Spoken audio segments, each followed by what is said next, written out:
Salmo 97, queridos. Como eu disse para as crianças, há muitas coisas que nos causam admiração. Quando nós olhamos para a história da humanidade, nós vemos situações, vemos monumentos que foram criados, foram estabelecidos por conta da admiração. Pense, por exemplo, nas pirâmides do Egito. Você vê um monumento fantástico. Quando você observa, por exemplo, o Grand Canyon nos Estados Unidos, você fica impressionado com a grandiosidade daquelas rochas. Há muitas coisas naturais, obras de Deus, que revelam para nós realmente o seu poder e que nos levam a ficarmos pasmos diante de coisas tão perfeitas, tão maravilhosas que ele criou. Ou obras que o próprio homem fez, como as pirâmides, que são realmente impressionantes, espetaculares. Quando nós olhamos para coisas mais simples do nosso dia a dia, também podemos nos deparar com situações e com coisas que nos causam admiração. Pense, por exemplo, num prato de comida bonito que você já pôde saborear. É impressionante como algumas pessoas têm o talento de confeitar bolo, por exemplo, fazer pão e outros pratos que enchem os nossos olhos, que fazem com que realmente nós ficamos desejosos de saboreá-los, tamanha beleza que nós contemplamos neles. Há muitas coisas que nos causam admiração. Mas será que o nosso Deus tem sido fonte que nos leva realmente a contemplar e ficarmos admirados? O Salmo 97 é um hino que revela exatamente a admiração do salmista, não com as coisas naturais, não com as coisas criadas pelo próprio homem, não com coisas corriqueiras da vida, mas que o leva e que o faz ficar admirado ao contemplar quem Deus é. E é sobre isso que eu gostaria de falar com você nessa noite, um Deus admirável. O Salmo 97 faz parte de um conjunto de salmos que começa no Salmo 93 e vai até o Salmo 100, chamado de Salmos da Realeza ou Salmos da Majestade, que tem por fim a mostrar-nos a grandiosidade de Deus e do seu reinado. A ideia do salmista, dos salmistas no conjunto de salmos referidos, é simplesmente enfatizar como a majestade de Deus é grandiosa, é tremenda e o impacto disso na nossa vida. Afinal de contas, nós estamos no seu reino. E o Salmo 97 então nos diz: reina o Senhor, regozije-se a terra, alegrem-se as muitas ilhas, nuvens e escuridão o rodeiam, justiça e juízo são a base do seu trono. Adiante dele vai um fogo que lhe consome os inimigos em redor. Os seus relâmpagos alumiam o mundo. A terra os vê e estremece. Derretem-se como cera os montes na presença do Senhor. Na presença do Senhor de toda a terra. Os céus anunciam a sua justiça e todos os povos veem a sua glória. Sejam confundidos todos os que servem a imagens de escultura, os que se gloriam de ídolos. Prostrem-se diante dele todos os deuses. Sião ouve e se alegra. As filhas de Judá se regozijam por causa da tua justiça, ó Senhor. Pois tu, Senhor, és o Altíssimo sobre a terra. Tu és sobremodo elevado acima de todos os deuses. Vós que amais o Senhor, detestai o mal. Ele guarda a alma dos seus santos, livra-os da mão dos ímpios. A luz difunde-se para o justo e a alegria para os retos de coração. Alegrai-vos no Senhor, ó justos, e dai louvores ao seu santo nome. Vamos orar mais uma vez? Pai querido, nós queremos te louvar, nós queremos te exaltar, porque temos o privilégio dado pelo Senhor de nos reunir como tua igreja para cultuar o teu santo nome, para proclamar a tua palavra e a tua verdade. E nós somos agradecidos ao Senhor por este privilégio que o Senhor nos dá. E queremos agora que estamos no momento da meditação nas Escrituras, rogar que o teu Santo Espírito abra os nossos olhos para que nós contemplemos as maravilhas da tua lei, da tua palavra. E que assim, ó Deus, nós venhamos realmente a nos curvar diante da tua glória e da tua majestade, dispostos a te servir com todo o nosso ser, em todo momento da nossa existência. É o que nós rogamos ao Senhor e o fazemos em nome de Jesus. Amém. A admiração, como eu disse, faz parte da nossa vida e muitas coisas são objetos que nos levam realmente a contemplar a beleza e a glória de algumas obras criadas, obras realizadas pelo homem. Mas nada, querido, pode causar maior admiração a mim e a você do que a glória do nosso Deus. O texto nos fala sobre esse Deus que é um Deus incrível, um Deus admirável. E o salmista nos apresenta algumas razões pelas quais nós devemos realmente, ao contemplarmos esse Deus que nos é revelado por meio da sua palavra e da sua própria criação, devemos nos prostrar diante dele e adorá-lo. O primeiro aspecto ressaltado no texto diz respeito à sua soberania. Deus é admirável porque é um Deus soberano, um Deus absoluto. Veja que o texto começa dizendo, reina o Senhor. Esta é uma expressão que ecoa nos outros salmos, como por exemplo no Salmo 96, no verso de número 10, quando o salmista destaca exatamente a mesma expressão. Os salmos anteriores também vão enfatizar esse aspecto, como por exemplo o Salmo de número 95, no verso 3, quando vai dizer que o grande rei, falando sobre Deus, ele é o grande rei. A ideia é que a majestade de Deus se revela na sua soberania, no seu governo absoluto sobre todas as coisas. Aqui a ideia também está no fato de que Deus não apenas é o Criador, mas aquele que rege cada aspecto da sua criação. E é muito interessante nós observarmos que a ênfase que o salmista quer apresentar quanto a esse reinado, a essa soberania absoluta de Deus, diz respeito à sua natureza. Ela é de natureza universal. Na sequência ele vai dizer que esse reinado deve nos regozijar, e mais, ele vai dizer, alegrem-se as muitas ilhas. O que o salmista provavelmente está nos mostrando aqui é que o reinado de Deus não estava restrito apenas ao povo de Israel. Não era vinculado meramente aos limites geográficos de Israel, mas era um reinado, e é um reinado, que expande as fronteiras de Israel e alcança até os confins da terra. Quando diz para que as muitas ilhas, ou até os confins da terra, como algumas versões apresentam, se alegrem, a ideia do salmista é mostrar a extensão dessa soberania. Não há nada que foge do alcance do poder soberano do nosso Deus. E é exatamente esse aspecto, então, que ele vai nos mostrar. E essa soberania, meus irmãos, é algo essencial no ser e no reinado de Deus. A soberania envolve os outros atributos também. É porque Deus é soberano que ele é também um Deus onisciente, um Deus todo-poderoso e um Deus absolutamente livre. Sem a soberania, Deus não poderia ser o que é. Ele não poderia ser um Deus onisciente. Certamente ele seria surpreendido, meus queridos, com eventos que acontecessem de forma inesperada. Se Deus não é soberano, ele não poderia ser um Deus todo-poderoso, porque certamente haveria eventos e situações nas quais ele não seria capaz de exercer o controle e o domínio, e de igual modo seria surpreendido. E talvez, podemos dizer aqui, até derrotado. Afinal, ele não deteria todo o poder. É simplesmente pelo fato de Deus ser o Deus soberano que ele é um Deus absolutamente livre. As suas ações não estão predeterminadas e ligadas a outro ser. Se ele não fosse soberano, ele dependeria de algumas respostas nossas para poder agir. Não seria um Deus absolutamente livre.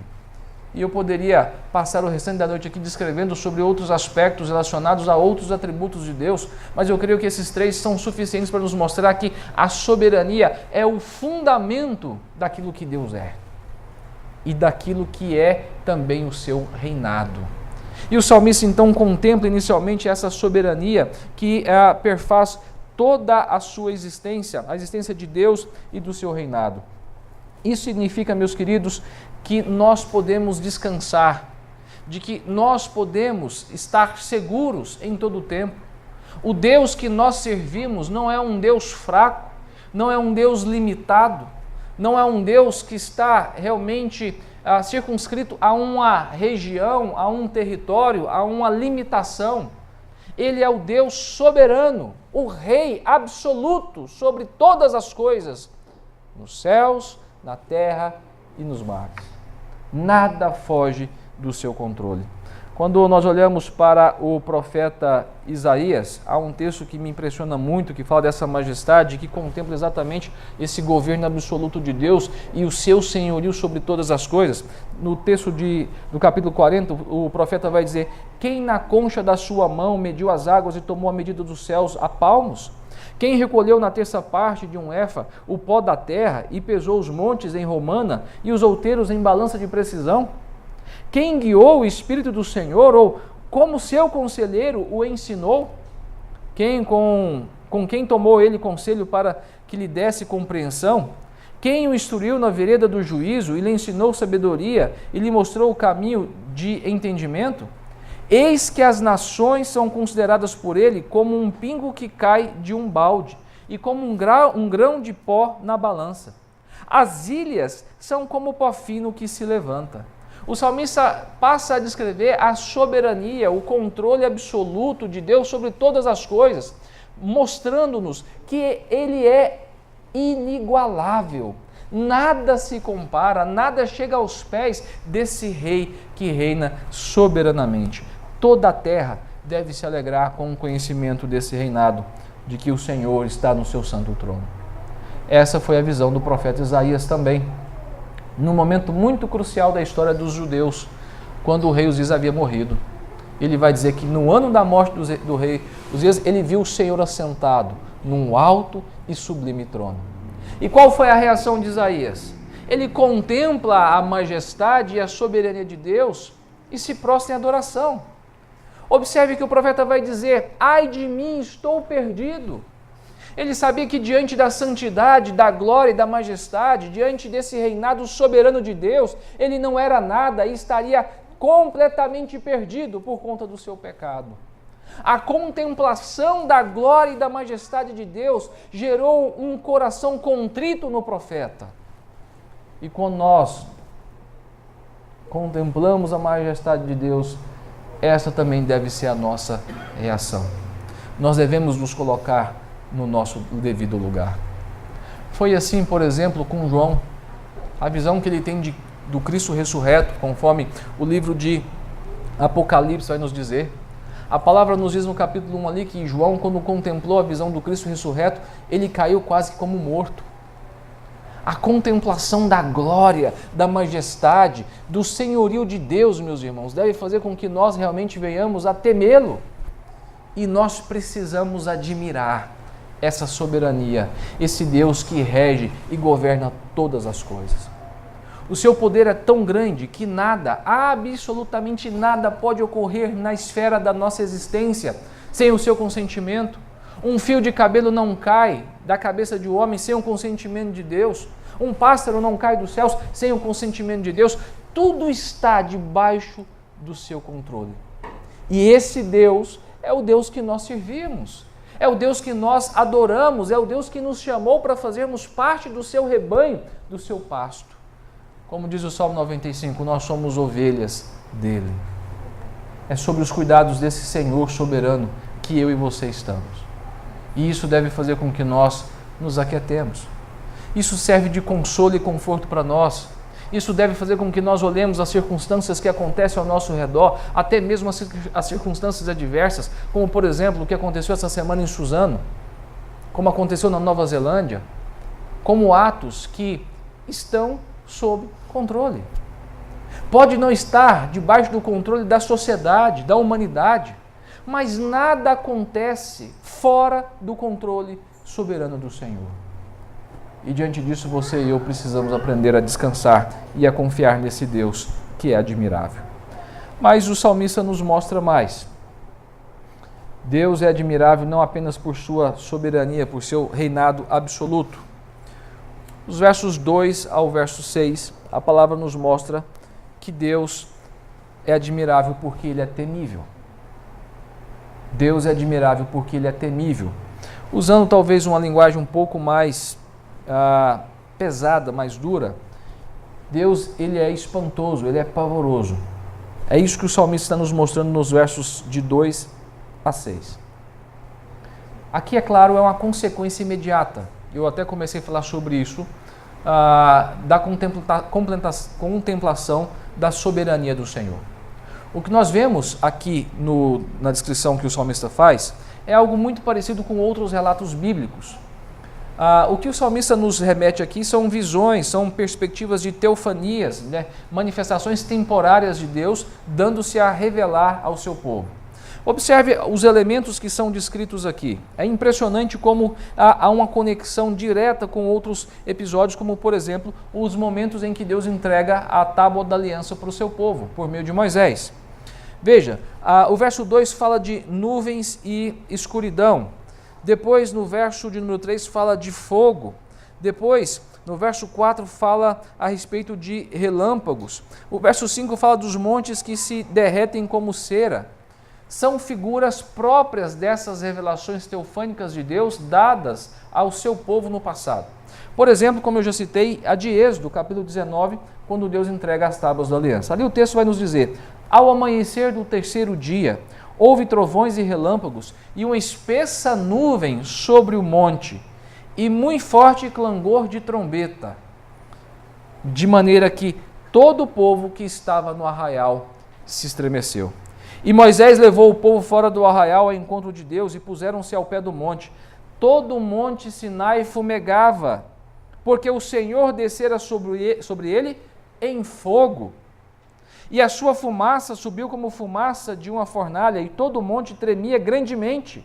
E o clangor de trombeta ia aumentando cada vez mais. Moisés falava e Deus lhe respondia no trovão. Quando Deus firma a sua aliança com o seu povo ali no Sinai, eventos como os que são descritos pelo salmista são revelados. Ninguém poderia se aproximar daquele monte exceto Moisés, ninguém podia tocar o monte exceto Moisés, nem mesmo os animais. Aquele que tocasse morreria. Essa foi a instrução de Deus, e que deveria gerar temor e tremor no seu povo. Depois, quando Moisés vai receber as tábuas da aliança pela segunda vez, conforme Êxodo 34 nos relata, nós vemos que os fenômenos ocorrem de forma muito semelhante.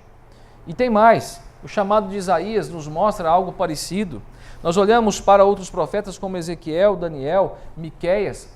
Todos eles tiveram essas experiências, de forma que Deus se revelou como um Deus temível, um Deus pavoroso, um Deus que fazia com que os seus servos ficassem realmente amedrontados. E essa é uma linguagem muito forte nas Escrituras. Quando nós olhamos para os Salmos, por exemplo, o Salmo 18, do verso 7 ao verso 15, o Salmo 50, versículo 3, são textos que também nos remetem a essa perspectiva. A Escritura enfatiza em todo o tempo que o nosso Deus é um Deus temível, e um Deus que nós devemos realmente ter cuidado. Hebreus fala desse Deus como um Deus que é fogo consumidor. O profeta Abacuque, meus irmãos, nessa experiência de ser respondido por Deus, viveu algo muito parecido com Moisés. Após colocar a sua queixa na presença do Senhor por meio da oração, clamar pelo socorro, e após perceber que a resposta de Deus intensificaria a situação caótica que existia em Israel, o profeta então vai dizer no capítulo 3 do seu livro: ouvi-o e o meu íntimo se comoveu, a sua voz tremeram os meus lábios, entrou a podridão nos meus ossos e os joelhos me vacilaram, pois em silêncio devo esperar o dia da angústia que virá contra o povo que nos acomete. Sabe o que o Abacuque está nos dizendo? As suas pernas ficaram trêmulas, ou como nós costumamos dizer, né? As pernas ficaram bambas, de tamanho horror que foi aquele momento, de tamanho tremor que ele sentiu naquele instante. Os seus lábios tremeram. Uma situação pavorosa, assustadora, porque Isaías, o profeta Abacuque, estava diante do Deus de toda a glória, o Senhor soberano, o Deus temível. Hebreus nos mostra que Moisés, diante da situação vivenciada nesse encontro com Deus, também descreve o seu pavor, o seu temor. A palavra vai nos dizer no capítulo 12 de Hebreus, no verso 21, ai de mim, ele vai dizer, sinto-me aterrado e trêmulo. Sabe o que Moisés estava dizendo? Estou tremendo de medo. E como eu me antecipei, Isaías vai dizer, né? Ai de mim, estou perdido. Quando nós contemplamos a glória e a grandeza de Deus, não há outro sentimento, não há outra resposta da nossa parte, irmãos, senão compreender que o nosso Deus é um Deus temível. É impressionante como algumas pessoas se atrevem a se aproximar de Deus, tratando-o como se fosse um igual a si, tratando-o de qualquer maneira, sem a menor reverência, sem o menor respeito, sem qualquer temor, e alegam que estão em um estado de intimidade com Deus. A intimidade com Deus nos leva ao temor. A intimidade com Deus nos leva à reverência. A intimidade com Deus faz com que nós nos aproximemos diante dele como devemos nos aproximar, reconhecendo que nós não somos nada e ninguém, que somos pequenos diante da sua glória e da sua grandeza e que ele é o Senhor, o Deus temível. E é por isso que ele é um Deus admirável. Nós não podemos, meus irmãos, jamais tratar Deus de forma leviana. E o que eu quero dizer com isso? Tratar Deus de forma leviana, por exemplo, é ignorar a sua palavra, é ignorar a sua vontade. Quando o autor de Hebreus disse, nosso Deus é fogo consumidor, isso está em Hebreus capítulo 12, verso 29, momentos antes ele tinha dito, tende cuidado, não recuseis ao que fala. Quando Deus fala conosco, nós precisamos dar ouvidos, precisamos ser sensíveis à sua voz, pelo simples fato de que Ele é o Senhor temível. E isso deve causar em nós contemplação, admiração, porque Ele não se iguala nem a nós, nem a nenhum outro ser criado. Ele é o Senhor. E no verso 6, o salmista então ressalta que os céus anunciam a sua justiça e todos os povos veem a sua glória. Esse Deus temível se deu a conhecer, Ele se revelou a nós, Ele revela a sua justiça e a sua glória, para que nós venhamos então a temê-lo. E é assim que Ele espera que nós respondamos à sua revelação, à revelação do seu ser. Por que Deus é admirável? Porque Ele é o Senhor soberano, um Deus temível. Mas a palavra nos mostra mais. O verso 7, para alguns comentaristas, é a base de todo o salmo, mas é um ponto de controvérsia. Sejam confundidos todos os que servem às imagens de escultura, os que se gloriam de ídolos, prostrem-se diante dele todos os deuses. A ideia aqui parece-nos ser de uma ênfase na singularidade de Deus. E esse é um ponto que também deve fazer com que nós o admiremos. Não há nada igual a Deus. E é exatamente o teor que está sendo apresentado pelo salmista. O que ele quer nos mostrar com essas palavras é que os ídolos não passam de enganação. Eles não são nada, não podem fazer nada, não resolvem nada, não controlam nada. São limitados. Foram criados pelo próprio homem na sua pecaminosidade. E o que ele requer de nós é simplesmente o reconhecimento da sua singularidade. Não há outro Deus, há um Deus verdadeiro, um único Deus que é Rei soberano e temível, o nosso Deus, o Deus que se revelou a nós. O salmista invoca aqui os deuses pagãos, os ídolos, para adorar o nosso Deus. Isso soa um tanto quanto estranho. Alguns comentaristas vão divergir exatamente sobre o que o salmista está falando aqui. E parece-nos realmente estranho quando o salmista diz, prostrem-se diante dele todos os deuses. Veja, o contexto que está sendo descrito aqui é um contexto de adoração. O prostrar no sentido de adorá-lo. O que acontece? John Owen, ele vai trabalhar com ele vai citar três linhas correntes de interpretação. A primeira, ele vai dizer que aqui poderia ser um apelo para que as nações que adoram os ídolos se prostrem diante do Senhor. Ele entende que a fala direta aqui não é necessariamente aos deuses, mas àqueles que adoram a esses deuses. Esse é um entendimento também muito comum na interpretação dos rabinos, né? Acerca de qual o teor do versículo 7 aqui. Uma outra possibilidade é que ele poderia estar se referindo aos magistrados, aos governantes dos povos. Isso é plausível, uma vez que há outros elementos, há outros momentos em que esses elementos são traduzidos, né? A palavra usada aqui para deuses como Elohim é traduzida como governadores, como realmente magistrados. Isso ocorre, por exemplo, no Salmo 82, quando vai ser dito: se ele chamou deuses aqueles a quem foi dirigida a palavra de Deus, e a Escritura não pode falhar, então daquele a quem o Pai santificou e enviou ao mundo, dizeis: tu blasfemas, porque declarai, sou filho de Deus. Aqui Jesus estava falando alguma coisa aos seus adversários acerca do Salmo 82. Veja, o verso inicial lá de João vai ser dito: se ele chamou de deuses, ele falava de governadores, de magistrados. Então, a partir desse texto, há uma corrente que entende que o que o salmista está conclamando aqui são os governadores dos povos para que adorem esse único e verdadeiro Deus. E John Owen, como muitos outros comentaristas, vão se referir a esse texto como uma convocação angelical.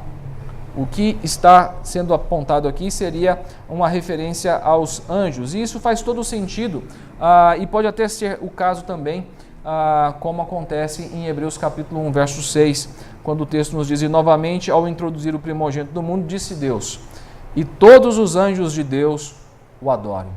Então, há essas três vertentes. Seja como for, meus queridos, seja como for.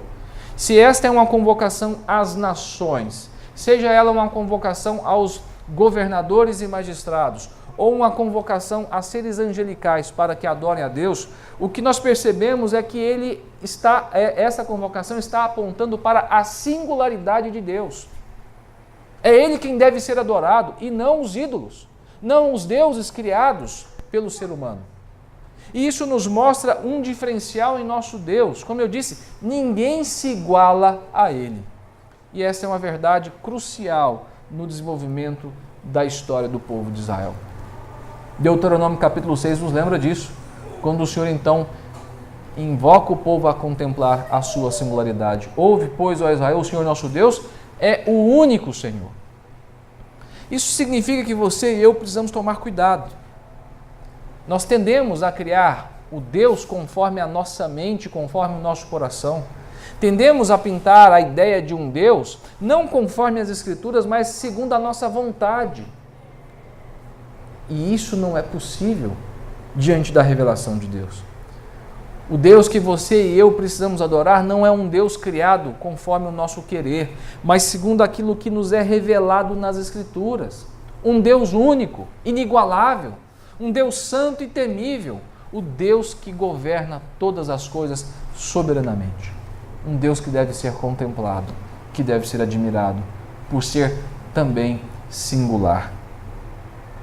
Veja, o nosso Deus deve ser admirado porque Ele é o Senhor soberano, Ele é o Deus temível e Ele é o único Deus. Os versos seguintes, versos 8 e 9, nos mostram outro aspecto que já foi mencionado de relance no versículo 6. O nosso Deus deve ser contemplado também na sua justiça.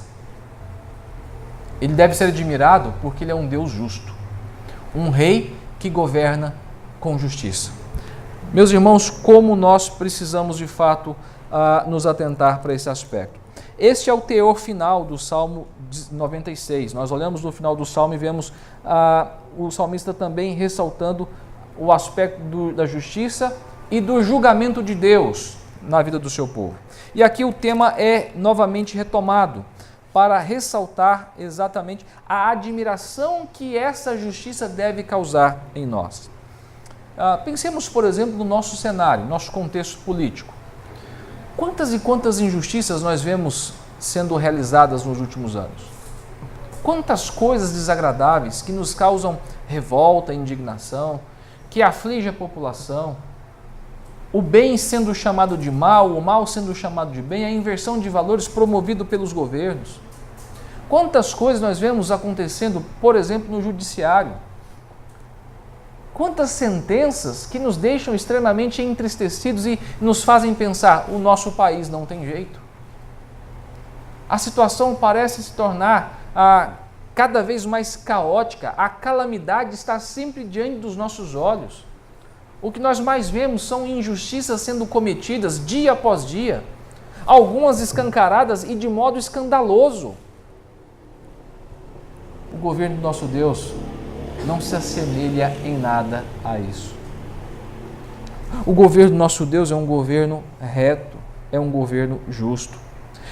O verso 8 introduz a alegria que deveria ser estampada em Sião. O texto diz: Sião ouve e se alegra, as filhas de Judá se regozijam.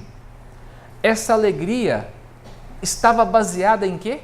Nos atos de justiça do Senhor, nos atos do nosso Deus. Provavelmente aqui é uma referência a uma intervenção de Deus na história de Israel. Alguns acreditam que isso pode ser uma fala direta ou com alguma referência à libertação do cativeiro babilônico. Nós não temos tantos subsídios para afirmar categoricamente que seria isso. Mas seja essa libertação ou qualquer outra intervenção de Deus na história, ela está relacionada aos atos de justiça de Deus que trouxeram satisfação, contentamento e regozijo ao seu povo. E é assim que Deus reina.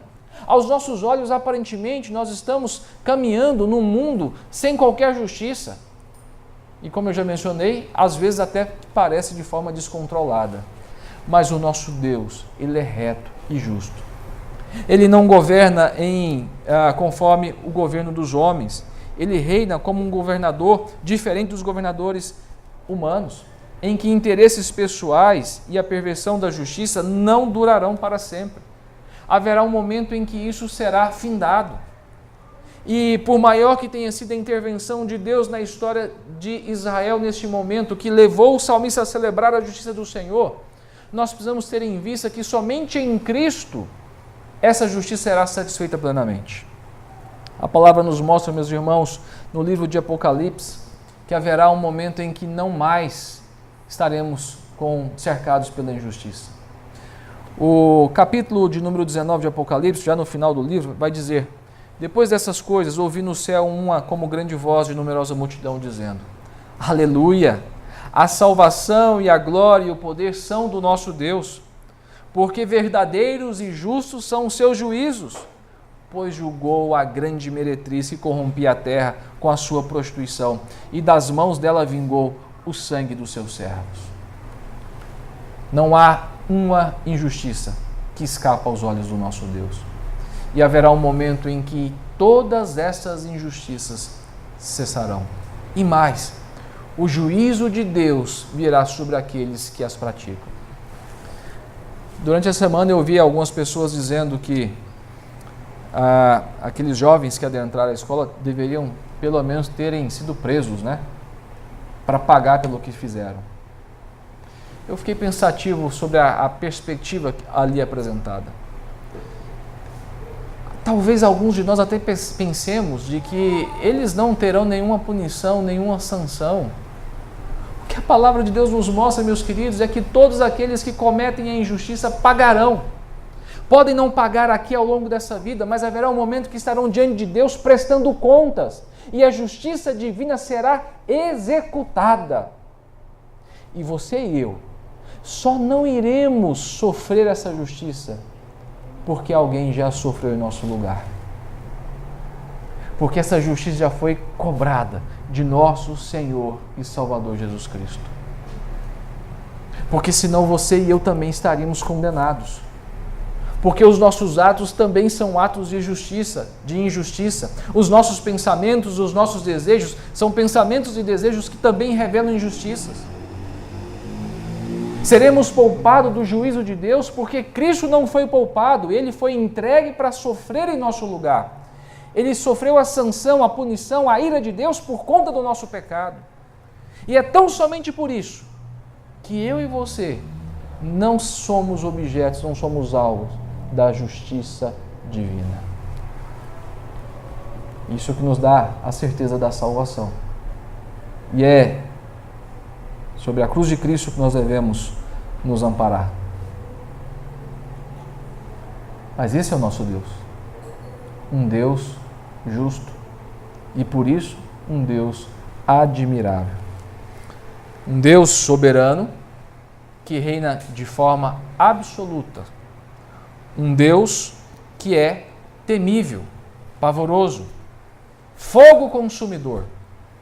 Um Deus que é único, que não há nada que se equipara a Ele. Um Deus que é justiça. E qual deve ser a nossa reação em meio a tudo isso? O salmista nos mostra, pelo menos algumas delas, nos versos 10, 11 e 12.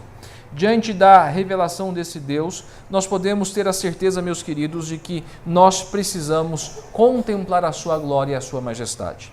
Esse Deus que é Rei absoluto, que é temível, único e justo, Ele garante para nós alguns benefícios. Nós que cremos, nós que amamos o Senhor, temos alguns benefícios. E é sobre esses benefícios que o Salmo descreve no seu final. Vós que amais o Senhor, detestai o mal. Aqui é a primeira resposta que nós devemos ter em relação à descrição da contemplação da glória de Deus. Conhecendo quem Deus é, como Ele se revela, um Deus soberano, um Deus temível, um Deus justo, um Deus único, você e eu não podemos responder a esta revelação de outra forma, senão nos afastando do mal, ou usando a própria linguagem do salmista, nós precisamos odiar o que é mal. Você e eu, contemplando a grandeza e a glória de Deus, não podemos nos conformar com aquilo que não está de acordo com a vontade de Deus. Nós não podemos assumir a forma do mal, nós não podemos compactuar com obras das trevas, mas ao contrário, nós precisamos detestá-las, odiá-las. A contemplação da glória de Deus deve conduzir você e eu a uma vida de santidade, de modo que nós nos portemos de forma integral diante do Senhor. Integridade deve marcar a nossa conduta. A contemplação de quem Deus é deve transformar a nossa forma de pensar, de sentir, de agir, a forma de nos relacionarmos, a forma de vivermos com as coisas criadas. Nós precisamos nos afastar de tudo aquilo que é abominável aos olhos de Deus. Essa é a primeira reação que o salmista descreve como necessária para nós. E a segunda, no verso de número 12, que é o regozijo. Alegrai-vos no Senhor, ó justos, e dai louvores ao seu santo nome. A contemplação da grandeza, da glória, da majestade de Deus, que nos faz ficar admirados, deve fazer também com que nós venhamos a nos regozijar nele. Nós não servimos a qualquer pessoa, a qualquer ser, mas o Deus supremo, majestoso, grandioso, incomparável. E como eu disse, o Deus que reina soberanamente, o Deus que é temível, o Deus que é único, um Deus que é justo. E isso deve ser fonte de conforto para nós, meus queridos, porque não há nada que se compare a Ele. Quando nós olhamos para o verso 5, que fala dos montes, é impressionante como essa figura nos mostra que tudo que é durável, tudo que é estável, tudo que tem firme fundamento, se dissolve na presença do Senhor. Isso significa que por mais fortes que sejam os nossos adversários, por maior que seja a perseguição do inimigo contra a igreja, nada vai perdurar para sempre. As nossas lutas vão findar-se, porque nós servimos a esse Deus. E isso deve ser fonte de contentamento e regozijo para mim e para você.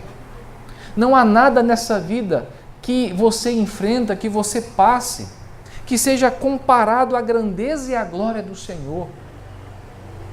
Nem mesmo o sofrimento. E isso deve ser motivo de regozijo. Como o Salmo nos diz, alegrai-vos no Senhor. E se você observar, o próprio Salmo fala um pouco sobre isso, sobre aquilo que deve gerar contentamento em nós. Esse Deus maravilhoso, admirável, o que Ele faz por nós? Veja, o verso 10 fala, primeiro, Ele guarda a alma dos seus santos. Quer uma garantia maior e melhor do que essa? Deus guarda não apenas o nosso corpo físico. O texto está dizendo de alma. É a garantia que nós temos da vida eterna. É a garantia de que nem mesmo a morte pode frear a nossa relação com o Senhor. É algo muito maior e muito melhor do que aquilo que nós poderíamos desejar e pensar. Outra razão para a alegria, verso 10 ainda. Livra-os das mãos dos ímpios. Quando de fato nós abominamos o mal, quando de fato nós contemplamos a grandeza de Deus, nós não temos simplesmente a proteção, livra-nos guarda-nos a alma, mas também a libertação. A palavra garante que nós somos preservados dos nossos, em meio aos nossos opositores, em meio aos nossos inimigos, em meio aos ímpios. E eu volto a enfatizar, por maior e mais intensa que seja a perseguição que se levante contra a igreja, Deus a livrará. Deus a preservará, porque Ele é o Senhor soberano sobre todas as coisas. Mas a palavra nos mostra mais, verso de número 11, aponta que Ele nos concede luz em nosso caminho, luz que nos conduz à vida. A luz difunde-se para o justo. Observe, meu querido, como de fato é maravilhoso servir a esse Deus. Esse Deus admirável está conosco, nos conduzindo. Ele ilumina o nosso caminho. Quem é a luz do mundo? O nosso Senhor e Salvador, que veio para aqueles que estavam padecendo no reino das trevas. E Ele faz com que nós sejamos transportados do reino das trevas para o reino da luz, o reino do seu Filho. E por fim, Ele volta a enfatizar esse aspecto da satisfação. Ele concede, a alegria para os retos de coração. Ele não apenas difunde a luz para os justos, mas Ele também difunde a alegria. Tem um salmo que eu gosto muito. Hoje de manhã, o presbítero Adilson lá na sede fez menção dele na entrega dos aniversários, do cartão dos aniversariantes. E eu cutuquei a Michelle e brinquei, não esquece que esse é o versículo que eu já te pedi para colocar na minha lápide, tá? Então eu falo para ela, você lembra disso aqui, o Salmo 16, o verso 10 e 11, ele vai dizer, pois não deixarás a minha alma na morte, nem permitirá que o teu santo veja a corrupção. Tu me farás ver os caminhos da vida. Olha a ideia da luz aqui. Deus nos faz enxergar, e Ele faz isso por meio de quem? De Cristo, a luz do mundo. Na tua presença há plenitude de alegria. É isso que o Salmo está nos dizendo no Salmo 97. Ele difunde alegria para os retos de coração. E mais, na tua destra, delícias perpetuamente. Ah, meus irmãos, esse Deus admirável, Ele concede a nós benefícios incontáveis, Ele faz com que nós enxerguemos o caminho da salvação, que é Cristo, e esse caminho nos conduz a uma alegria plena. Alegria que os bens duráveis não podem satisfazer o nosso coração, alegria que os nossos relacionamentos interpessoais não podem satisfazer, como Ele faz. E quando nós contemplamos então esse Deus, nós não podemos nos esquecer que nós precisamos nos alegrar nele. Não é apenas repudiar o que é mal, odiar o que é mal. É se alegrar com aquilo que Ele realiza na nossa vida, uma obra incomparável, uma obra maravilhosa, que nos garante a comunhão plena com Ele hoje e na eternidade. E isso só é possível por conta da obra sacrificial de nosso Senhor e Salvador Jesus Cristo. Porque Ele é a luz que brilhou em nossa vida. Ele é a razão da nossa alegria, do nosso contentamento.